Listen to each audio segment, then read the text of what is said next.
ये जो टेबल है ना, ये जो डब्बा बना हुआ है, इस डब्बे के साथ साथ जो ऊपर लिखी हुई लाइन होती है वो भी ज्यादा जरूरी होती है। ठीक है, कई बार डब्बा पढ़ देते हो आप, लेकिन उसके ऊपर जो इंस्ट्रक्शंस दी हुई होती हैं वो नहीं रीड करते हैं। तो दोनों ही चीजों को अंडरस्टैंड करना जरूरी है। तो पहले आराम से शांति से क्वेश्चन को पढ़िए।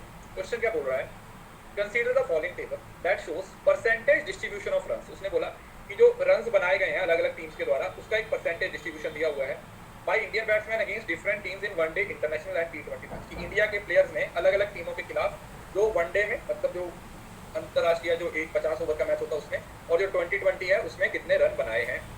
Total run scored by Indian batsman in T20 is 2800 and 2000 respectively. तो मतलब ओडीआई में 2800 और टी20 में 2000 बनाए हैं, उसके अकॉर्डिंग आप लोगों को आंसर देना। तो ओडीआई में ये देखो, अब एक चीज और होती है, तरीका ये होता है, आप अगर डेटा सारा परसेंटेज में दिया हुआ होता है तो आप हमेशा पहले उसका टोटल लगा लो, किसी एक का टोटल लगा लो। दोनों का टोटल लगाओगे तो टोटल 100 आएगा, चाहे आप इस साइड का टोटल लगा लो चाहे आप इस साइड का टोटल लगा लो। इसका मतलब क्या हुआ कि आसान है सवाल, आसान सवाल है, कुछ भी मिसिंग इंफॉर्मेशन नहीं, क्वेश्चन में कोई भी इंफॉर्मेशन मिसिंग नहीं है। मिसिंग ना होने की वजह से जैसा मर्जी सवाल हो आप बना लोगे। तो अब करना क्या है, देखो ओडीआई मतलब वनडे में कितने रन दिए हुए बेटा, 2800। यहाँ पर कितना दिया हुआ है, 2800 दिया हुआ है, और यहाँ पर कितना दिया हुआ है, 2000 दिया हुआ है। अब असल में सवाल क्या रह गया, सवाल ये रह गया कि अगर मैं ये देखूं कि इंडिया ने पाकिस्तान के खिलाफ कितने रन बनाए हैं, तो 2800 का 10.5% निकालोगे तो आपको ये पता चल जाएगा कि इंडिया ने पाकिस्तान के खिलाफ ओडीआई में इतने रन निकाले और टी20 में इतने रन निकाले। 9.5% निकालोगे तो टी20। अब इसके बेसिस पे आपको जैसा मर्जी सवाल पूछ लो, इसके बेसिस पे वो आपको जैसा मर्जी सवाल पूछ ले, वो जैसा मर्जी ऑप्शन को फोकस कर ले, तो आप लोगों का आंसर है वो हमेशा निकल के आ जाएगा। इस बात में किसी बच्चों को कोई दिक्कत, आंसर आप लोगों का इसी बेसिस पे निकलेगा। पहले मुझे ये बताइए कि टेबल में किसी बच्चे को कोई दिक्कत है तो आप मुझसे पूछ सकते हो, नहीं तो फिर आगे चलते हैं। अगर किसी को टेबल में कोई दिक्कत है, टेबल समझ नहीं आया तो आप पूछ सकते हो, नहीं तो फिर हम सीधे सवालों पे जाते हैं और फिर सवालों को सॉल्व करने की कोशिश करते हैं। एक एक सवाल को आराम से शांति से सॉल्व करें, आराम से शांति से सॉल्व करें। ठीक है, क्लियर है, किसी को इस बात में कोई दिक्कत? तो पहला सवाल देखते हैं, ये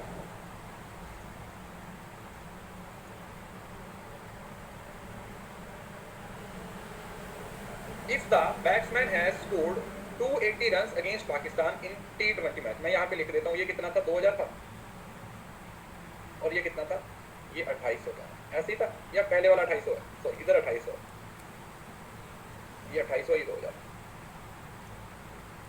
इधर 2800 है और इधर 2000। उसने बोला कि अगर बैट्समैन ने 280 रन बनाए हैं पाकिस्तान के खिलाफ टी20 match, 280 run against Pakistan in टी20, then what would have been percentage of runs scored by batsmen in T20 against all other countries? Total runs remains the same। 2000 की बात हो रही है, 2000 मतलब इस साइड का जो डेटा है वो आप लोगों को दिया हुआ। उसने क्या बोल दिया, उसने बोला कि ये जो, प्लीज कमेंट में आंसर नहीं करेंगे, पोल आएगा तो पोल पे आंसर करेंगे। तो उसने बोला कि इसमें जो टी20 है पाकिस्तान के खिलाफ, ये वाला जो डेटा, उसने बोला कि अगर उसने पाकिस्तान के खिलाफ 280 रन बनाए हैं तो what would have been percentage of runs scored by batsmen against all other countries। बाकी सब में बनाए हुए स्कोर का परसेंटेज आप लोगों ने बताना। पहले ट्राई करो, फिर मैं आपको समझाता हूँ कि कितना है। लॉजिक लगाओ, फिर मैं समझाता हूँ। एक बार ट्राई करके देखो सारे।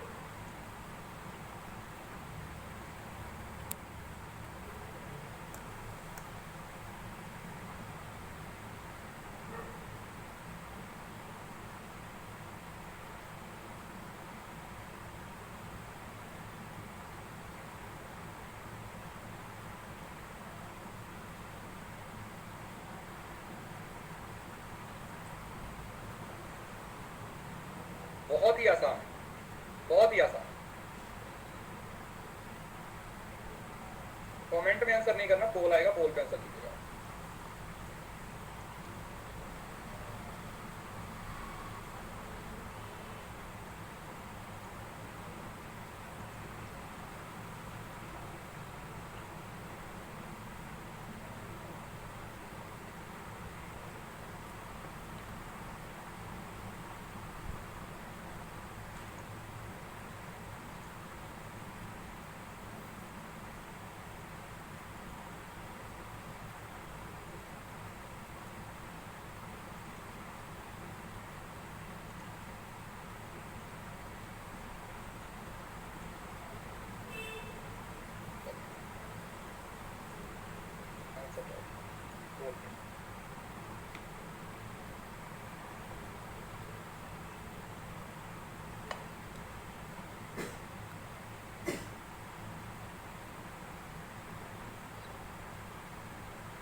75% लोगों ने सही आंसर दिया।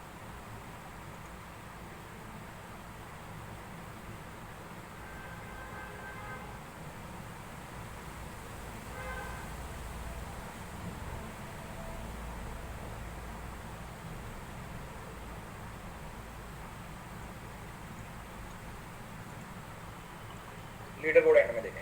देखो ध्यान से सुनो, टोटल रन्स कितने हैं, टोटल रन कितने उसने बोला है T20 में टोटल रन्स कितने हैं, 2000 है।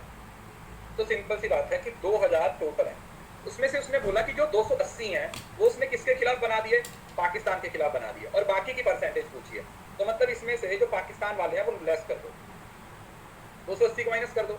अगर इसमें से 280 माइनस करते हो तो कितना आ जाएगा, 1720 आ जाएगा। अब उसने पूछा कि जो बाकी बचा है, मतलब ये जो 1720 बचा है ये कितना परसेंट रह गया, तो 1720 डिवाइडेड बाय 2000, यही तो करना था।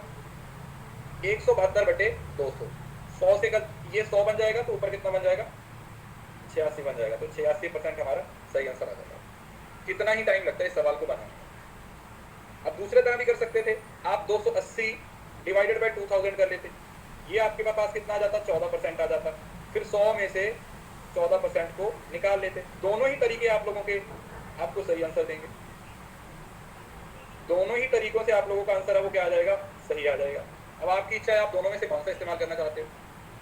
या तो सीधा पहले 280 को माइनस कर दो, जो पूछा हुआ वही निकाल लो, और अगर आपको जो पूछा हुआ है वो डायरेक्टली नहीं निकालना, उसको इनडायरेक्ट तरीके से निकालना है, तो फिर दूसरा तरीका भी है हमारे पास, फिर उसको हमें दूसरे तरीके से निकाल लेना चाहिए। तुम्हारी इच्छा है, तुम्हारी इच्छा है कि हमें उसको कैसे सॉल्व करना है। आंसर दोनों में सेम आएगा, समझ आया। आंसर आप लोगों का बेटा दोनों में सेम ही आएगा, आंसर में कोई भी फर्क नहीं आएगा। क्लियर हुआ, बात समझ आई कि किस तरीके से ये सवाल है वो पूछा गया और इसको किस तरीके से आप लोगों ने आंसर करना। ठीक है, चलो बहुत बढ़िया। तो इसका जो सही उत्तर आ जाएगा वो कितना आ जाएगा, वो 86% हमारा आ जाएगा। 86 इज द राइट। ठीक है, क्लियर, 86 इज द राइट। पहला सवाल सही। दूसरा सवाल मैं ऊपर लिख देता हूँ, यहाँ पे 2800 है और यहाँ पर 200 है, 2000 है, ताकि आप लोगों को सवाल निकाल। देखो अगर आपका सवाल बन जाता तो बेटा शांति से बैठ जाया करो, ठीक है, कमेंट में आंसर मत करने लग जाया करो, शांति से सबर रखा करो। जब आपको बोल दिया जाएगा तो वहां पर आंसर दे दिया जाएगा।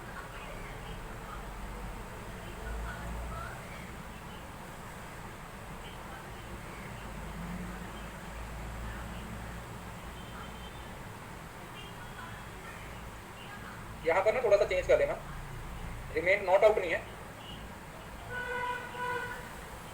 रिमेन नॉट प्लेड, मतलब खेला नहीं। देखो नॉट आउट और ना खेलने का अलग अलग मीनिंग होता है। खेला ही नहीं है मतलब उसको मैच में लिया ही नहीं गया। तो जो खेला है वो 9 मैच, मतलब 14 में से 5 मैच वो खेला नहीं है, तो खेला कितना है, 9 मैच खेला। मतलब तो हिंट भी दे दिया मैंने आपको, हिंट भी दे दिया। अब तो बन जाना चाहिए।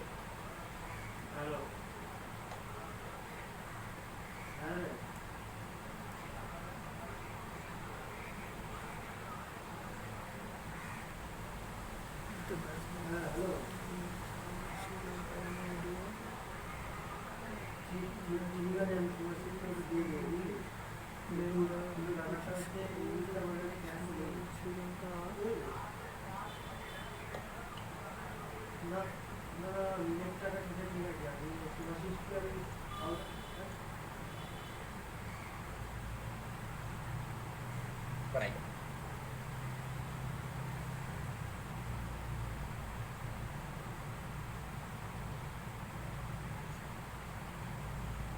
बन गया।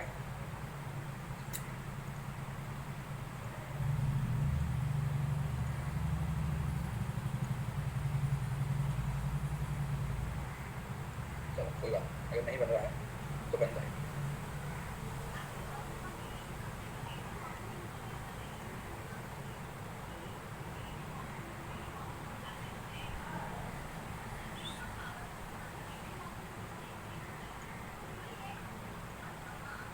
काफी सारे बच्चों का तो बन गया है।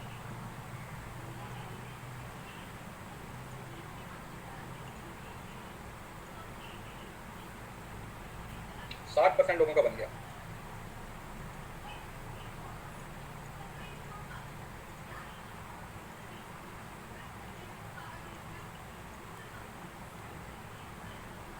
देखो ध्यान से सुनो, उसने बोला कि अगर बैट्समैन ने 14 मैच खेले हैं श्रीलंका के अगेंस्ट और 5 में वो खेला नहीं है, तो टोटल उसने कितने मैच खेले हैं? 9 मैच उसने खेले हैं। 9 मैच खेले हैं, तो उसमें उसकी एवरेज कितनी रहेगी? पहले आप ये देखो कौन सा पूछा गया है, ओडीआई की बात हो गया, ओडीआई की बात हो गया। तो ओडीआई के खिलाफ श्रीलंका में कितना है? 9%। मतलब पहले आप टोटल स्कोर देख लो कितना है। मतलब 2800 का अगर मैं 9% निकाल लेता हूँ तो 280 में से 28 गए 212, 252 तो टोटल रन हो गए, 252 तो टोटल रन हो गए। अब अगर वो सारे मैच खेला होता, अगर वो सारे मैच खेला होता तो क्या करते? 252 डिवाइडेड बाय 14 कर देते। लेकिन उसने बोला सारे मैच थोड़ी खेला है, वो तो 5 मैच तो वो खेला ही नहीं है, तो बाकी कितना खेला है? वो 9 मैच खेला। कितने मैच खेला है? 9 मैच खेला है, तो 9 से डिवाइड कर दो, 9 दूनी 18, 9 8 72, 28। तो मतलब हर मैच में उसने कितने रन बनाए? 28 रन बनाए। हर मैच में उसने कितने रन बनाए हैं? 28 रन बनाए। 252 कहां से आया? ये देखो ना, निकाला तो है, 9% था, टोटल रन पता चल गया ना। 2800 में से 9% निकाला तो हमें ये पता चल गया कि श्रीलंका के खिलाफ बनाए गए रन पता चल गए। फिर जब टोटल रन पता चल गए उसके बाद फिर उसको हमने एवरेज निकाल लिया। टोटल रन के बाद हमने क्या निकाल लिया? उसकी एवरेज निकाल लिया। टोटल रन कितने थे उसके बाद हमने उसकी एवरेज निकाली। ठीक है, टोटल रन निकालने के बाद हमने एवरेज को निकाल लिया। समझ आया? तो पहले टोटल निकाला तो उसकी एवरेज निकाली, तो जो हमारा सही उत्तर आ गया वो कितना आ गया? आंसर आया 28 हमारा 28 is the answer. 28 is the answer. 28 हमारा क्या हो गया? सही उत्तर। ठीक है, 19 थोड़ी हुआ। अरे 14 मैच हुए टोटल, 5 में वो खेला नहीं है, तो माइनस नहीं होगा? बढ़ेगा कैसे यार, बताओ तो, कहाँ से लॉजिक लेके आते हो? 14 मैच खेले उनकी टीम ने, उसने 5 नहीं खेले, तो मतलब उसने सिर्फ और सिर्फ 9 मैच खेले। यही चीजें, यही गलतियां पेपर में करते हैं। पेपर में हम इस वजह से गलत नहीं करते क्योंकि हमें आता नहीं है। पेपर में हम इस वजह से गलत कर देते हैं क्योंकि हम ओवर कॉन्फिडेंस हो जाते हैं या हम सवाल को सही से पढ़ते नहीं। ज्यादातर तो आपके सवाल ऐसे गलत हो जाते हैं क्योंकि आप नेग्लिजेंस बहुत होते हैं। आपको नॉट नहीं नजर आता, आप लोगों को इनकरेक्ट नजर नहीं आता, आप लोगों को करेक्ट नजर नहीं आता, ये नहीं नजर आता आप लोगों को, ये रियलिटी है। मैं बता रहा हूँ, जो बच्चे फेल होते हैं ना, उसमें से ज्यादा नहीं तो 70% ऐसे होते हैं जो सिर्फ और सिर्फ अपनी छोटी छोटी गलतियों की वजह से फेल होते हैं, जिसकी वजह से बाकी बच्चे उनसे आगे निकल जाते हैं। अगर आप उन गलतियों पे काम करो, आप उन गलतियों को सही करो, तो आप उनसे आगे निकल जाओ। ठीक है, उसमें मैं कुछ नहीं कर सकता, उसमें तो आपको खुद ही मेहनत करनी पड़ेगी। चलो तीसरा सवाल बताओ।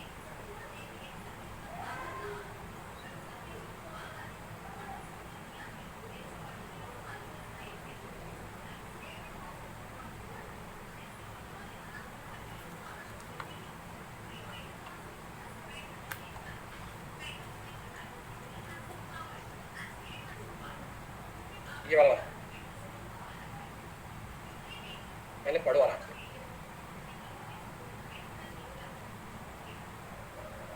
2000 ओडीआई में इधर, यहाँ पे 2000 कंप्लीट है।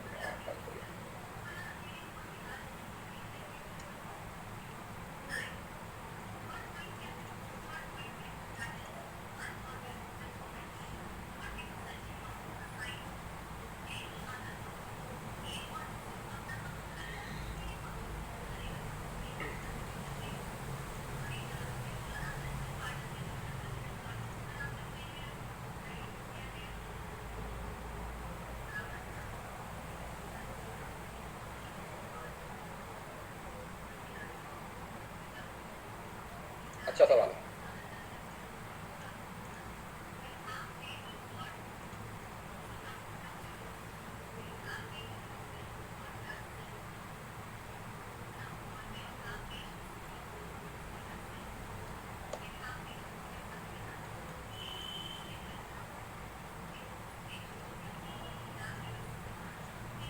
बन गया? चलो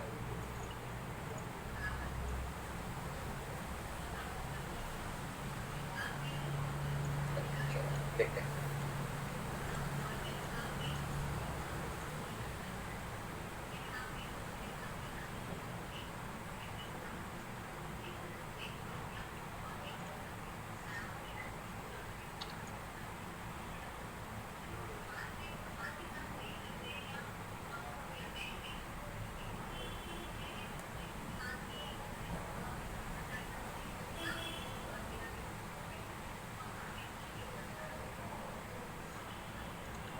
अब देखो, बहुत बहुत सिंपल सवाल था, थोड़ा सा लॉजिक आप लोगों को लगाना इसमें चाहिए था। कैसे? सुनो। Total run scored by batsman against New Zealand in T20। New Zealand T20 10%, किसका? 2000 का। मतलब 2000 का अगर आप 10% ले लेते हो तो कितना होता है सर? 200 होता है, 200 होता है। Are but approximately what percentage of का मतलब जिसके नीचे, मतलब जो नंबर नीचे आएगा। ओडीआई पाकिस्तान के खिलाफ ओडीआई देखो 2800 का 10% है तो 2800 ये हो गया, और 28 का आधा करोगे तो 14, मतलब इसको 14 ऐड कर दोगे तो मतलब 294 हो जाएगा, 294 हो जाएगा। ये दोनों डेटा निकालना पता चल गया कैसे हुआ, ये दोनों कैलकुलेशन कैसे की सबको पता चल गया, ये दोनों कैलकुलेशन कैसे की है इसका पता चल गया सभी को। तो ये 280 प्लस 14, तो ये क्या हो गया, ये हमारे पास वो कैलकुलेशन आ गई अब जिसको हमें इस्तेमाल करना है। तब उसने पूछा क्या है, उसने पूछा ये वाला 200 ऊपर चला जाएगा और 294 नीचे आ जाएगा। क्यों? क्योंकि उसने बोला ये वाला डेटा है, जो ये वाला डेटा है ये इसका कितने परसेंट, इसका कितने परसेंट, तो ये 294 डिवाइडेड बाय 200 डिवाइडेड बाय 294 आ जाएगा। अब इसको सॉल्व करो। अब इसको सॉल्व करने का तरीका क्या है? वही तरीका है, क्योंकि वैल्यूज में काफी बड़ा गैप है, काफी बड़ा अंतर है। एक तरीका तो आप इसमें क्या यूज कर सकते हो कि अगर मैं इसको 200 डिवाइडेड बाय 294 है ना, अगर मैं इसको 300 मान लूं, 300 मान लूं तो मतलब मैंने वैल्यू इसकी बढ़ाई है तो जो वैल्यू आने वाली है वो कम होगी। तो 2/3 किसके बराबर होता है? 67% के बराबर होता है। तो 67 से जो वैल्यू आई है उससे आंसर रिजल्ट ज्यादा आना चाहिए, तो 68 हमारा रिजल्ट आना चाहिए। एक तो ये तरीका है, डायरेक्ट आप ऐसे सॉल्व कर सकते हो। यार देखो बहुत सारे बच्चों को ये नहीं समझा, शुरू में मैं समझा। मैंने क्या किया था, मुझे 2800 का 10.50% लेना था। अब सुन लो, पहले ध्यान से सुन लो, 2800 का 10% लेना था। तो 2800 का 10% कितना होता है? देखो 2800 अपने आप में कितना है बेटा? 100% है, ठीक है। जो 280 हो गया वो कितना हो गया? वो 10% हो गया, और जो 28 है वो 1% हो गया। क्लियर है? तो अब हमें चाहिए कितना? देखो इस पॉइंट के बाद वाली वैल्यू को छोड़ दो, पहले ये देखो कितना चाहिए, पहले 10% चाहिए ना। तो 10% किसके बराबर हो गया? 28 का 10% किसके बराबर है? सॉरी 280 है। अब बाकी कितना है? 0.50, मतलब आधा और लेना है। 1% 28 है तो आधा कितना हो गया? 14 हो गया, 294। अब अगर पेपर में ऐसे सॉल्व नहीं करोगे तो फिर बनाते ही जाओगे, बनाते ही जाओगे, बनाते ही जाओगे और कुछ कर नहीं पाओगे। फिर इसको सिर्फ बनाते ही जाओगे, बनाते ही जाओगे, लेकिन ये बन ना पाएगा, ठीक है। बनाते ही रहोगे लेकिन बनेगा नहीं, पहली बात। और अब 200/294, अब इसको भी ऐसे सॉल्व कर सकते हो। अगर पूरा एक्जेक्टली सॉल्व करना है 200 294, तो 294 को कितना परसेंट मान लोगे? 100% मान लोगे। तो 29.4 किसके बराबर हो जाएगा? 10% के। और 2.94 किसके बराबर हो जाएगा? 1% के बराबर हो जाएगा। पहले देखो मैं 29 का टेबल कितने तक पढ़ूं कि मैं 200 तक पहुंच जाऊं। देखो 29 का टेबल, इसको 30 मान लो, 30 का टेबल 6 तक पढ़ेंगे तो 180 तक चला जाएगा। तो 6 से गुणा करके देखते हैं। देखो 29.4 को 6 से गुणा करो, कितना आ रहा है? निकालो 29। पहले 29 को 6 से गुणा करो, मतलब 30 को 6 से गुणा किया तो 180 आ गया, उसमें से 6 माइनस कर दिया 164, और 24 2 पॉइंट, मतलब 176.4 आ गया। इतना आ गया, यस और नो। तो इसमें से जो 176.4 है वो किसके बराबर है? वो सर 60% के बराबर है। किसके बराबर है? वो 60% के बराबर है। तो बाकी कितना रह गया? अगर ये 177 मान लूं मैं, तो बाकी कितना रह गया? 177 होता तो 33 पॉइंट, नहीं 33 नहीं, 177 हो गया तो कितना चाहिए? टोटल कितना था? 200, 23.6, 23.6 रह गया, 23.6 रह गया। अब अगर आप इसको 3 मान लेते हो, इसको अगर आप 3 मान के चलते हो, ज्यादा है मतलब वैल्यू में कम चाहिए, तो ये घुमा फिरा के आपको 8 तक लेके जाएगा। तो 8 ज्यादा हो जाएगा, तो 7 के आसपास ये मतलब आपको सॉल्व करने की भी जरूरत नहीं। इसको 7 से गुणा करोगे, 7 से गुणा करोगे तो इसके आसपास पहुंच जाएगा। तो ऑप्शन में एक ही वैल्यू है जो 67 और 68 के आसपास। कैलकुलेशन देखो वैसे आप इसी तरीके से कर लेते ना तो जल्दी बन जाता है। ये तो ऐसा होता है कि अगर वैल्यू ऐसे होती ना 65, 66, 67, 68, अगर इतनी आसपास वैल्यू हो ना तो एक्जैक्टली नंबर निकालने की जरूरत होती है। लेकिन यहाँ पर 4 का 2 का गैप है, तो अप्रोक्सीमेशन से आप लोग क्या कर सकते हो? आंसर निकाल सकते हो। अप्रोक्सीमेशन से क्या कर सकते हो आप? आंसर निकाल, वो आपकी इच्छा, वो आपने जितनी प्रैक्टिस कर रखी है तो उसके हिसाब से आप लोगों का आंसर, ठीक है। अप्रोक्सीमेशन का इस्तेमाल करके आप उसको क्या कर सकते हो? सॉल्व कर सकते हो। सवाल अच्छा था, कैलकुलेशन भी बड़ी प्यारी थी, उसको करना कैसे है वो चीज ज्यादा बेटर है। तो 68 अब क्या हो जाएगा हमारा? सही उत्तर। चलो अगला सवाल। The run scored by the batsman against West Indies, अभी वैसा ही है, सेम टू सेम बना जी।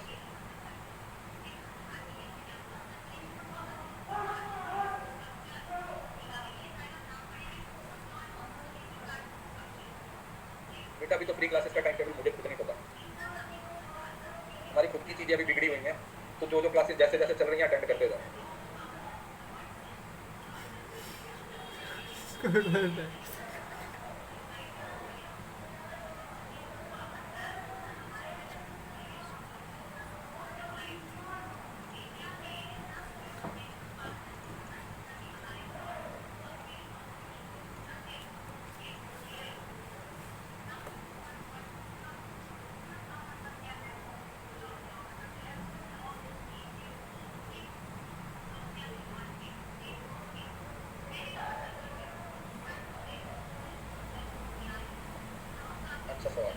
भाई कमेंट में मत लिखा करो आंसर यार, कितनी बार बोलूं आपको।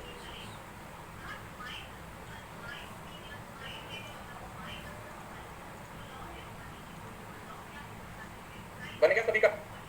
कोई ऐसा मनुष्य जिसका सवाल ना बना हो? रुक जाते हैं, ठीक है। कब चलना अब ये भी बता देना, ठीक है।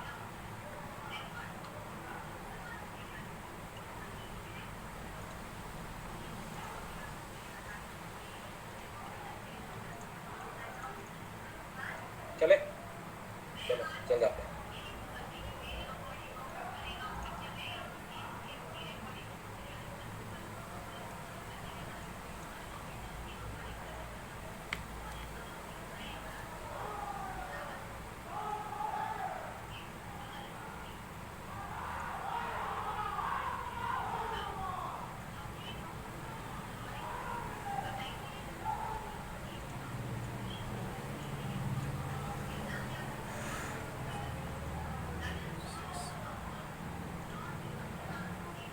अब सुनो, देखो इस सवाल में क्या करना था। The run scored by batsman against West Indies इन टी20। टी20 में टोटल कितना था सर? 2000 था। 2000 में कहां पर देखना है? West Indies. तो 18% 2000 का कितना हो गया सर? 18%। 2000 का 18% कितना होता है? 18 गुना 36 माने 360, कितना हुआ? 360 हुआ। आर अप्रोक्सीमेटली 1%, मतलब इसकी वैल्यू निकालनी है तो ये ऊपर आएगा, मतलब ये 360 वाले का ऊपर। 1% of run scored against Australia में ओडीआई। ओडीआई में 2800 थे, 2800 का ऑस्ट्रेलिया में 17.5%। अब वैसे ही निकालना है 2800 का 17.5%। अब देखो यहाँ पर एक चीज ट्रिक आती है, ट्रिक नहीं है, तरीका जो आप लोगों को समझना है। मैंने आपको एक चीज सिखाई थी, 2800 का 17.5% निकालना है। मैंने आप लोगों को एक चीज सिखाई थी, अगर आप लोगों को याद हो, कि आप बिना मैग्नीट्यूड चेंज किए वैल्यूज को जैसे चेंज करना चाहो कर सकते हैं। तो अगर मैं इसको 2800 की जगह पर 1400 मान लूँ तो ये 1700 कितना हो? 17.5 कितना हो जाएगा? 35% हो जाएगा। हो जाएगा या नहीं हो जाएगा? हो जाएगा या नहीं हो जाएगा? मतलब अगर मैं और इसको इस्तेमाल करूं तो मैं 35 को डबल कर दूं, 70% कर दूं, तो ये कितना हो जाएगा? ये 700 रह जाएगा। सीधा सीधा पता चल गया सर 490। बताओ, सोचो कितना आसान हो गया 490 सॉल्व करना। आपने कैसे किया होगा? 2800 का पहले 15%, फिर 2%, फिर आधा। ये चीजें सीखी हुई पेपर में काम आती हैं। इसी वजह से आपको ये चीजें सिखाई जाती हैं कि पेपर में जाके जब कोई उल्टी सीधी तुम्हारे दिमाग जैसी कैलकुलेशन आ जाए तो वहां पर आप इस चीज का इस्तेमाल कर सकते हो, वहां पर आप इस चीज का क्या कर सकते हो? इस्तेमाल कर सकते हो। अब इस क्वेश्चन को, ये तो मैंने लिखा है ना, ये तो मैंने लिखा है, इस वजह से इतना इसमें 20 सेकंड लगे हैं। लेकिन अगर मैंने नहीं लिखा होता ना तो हो सकता है 3 सेकंड में ये मैं सवाल निकाल देता कि 17 35 और 70 है तो चौथा हिस्सा होगा 70 7 50 400 ऐसे निकाल देता, मैं दिमाग में ही इसको सॉल्व कर देता। वहां पर आप लगे हुए हो कि 2800, बहुत सारे लोग होते हैं ऐसे लगे होंगे 17.5/100, फिर ये वाली एक घटाएंगे, ये यहाँ से गया तो एक जीरो और लगाएंगे, 2 जीरो यहाँ से कैंसिल करेंगे। मतलब इतनी मजदूरी क्यों करनी है बेटा? तुम किसी के घर पे दिहाड़ी पे लोडी लगे हो कि पेपर के बाद तुम्हें 500 रुपए दिए जाएंगे कि लो बेटा बहुत हुआ आज की मजदूरी। पेपर में मजदूरी नहीं करनी है हमें, जिस सवाल में जरूरत है वहां पर करेंगे। जो सवाल आराम से सॉल्व हो रहा है उसमें क्यों आपको इतना अपना दिमाग लगाने की जरूरत है? तो स्मार्ट वर्क यूज करो ना, स्मार्ट वर्क का इस्तेमाल करो। तो ये कितना हो गया? 490। ये कितना हो गया सर? ये 490 हो गया। अब देखो 490 360 का इसको कौन सॉल्व नहीं कर सकता? अब इसको कौन सॉल्व नहीं कर सकता? इसको आप सॉल्व कर दीजिएगा। 36/49 है तो आप इसको कितने से चला जाएगा? कैंसिल हो रहा है? कैंसिल तो नहीं होगा, तो वही करना पड़ेगा। ऐसे ही कर लो फिर से 36/49, तो 49 किसके बराबर हो जाएगा? 100%। एक सेकंड, करेंगे वैल्यूज कितनी? वैल्यूज ही बहुत हुए हैं, तो सीधा इसको मान लो ना, इसको 35 मान लो, इसको 50 मान लो, ऐसे कर लो। 7/10, तो 7 की वैल्यू 14 7।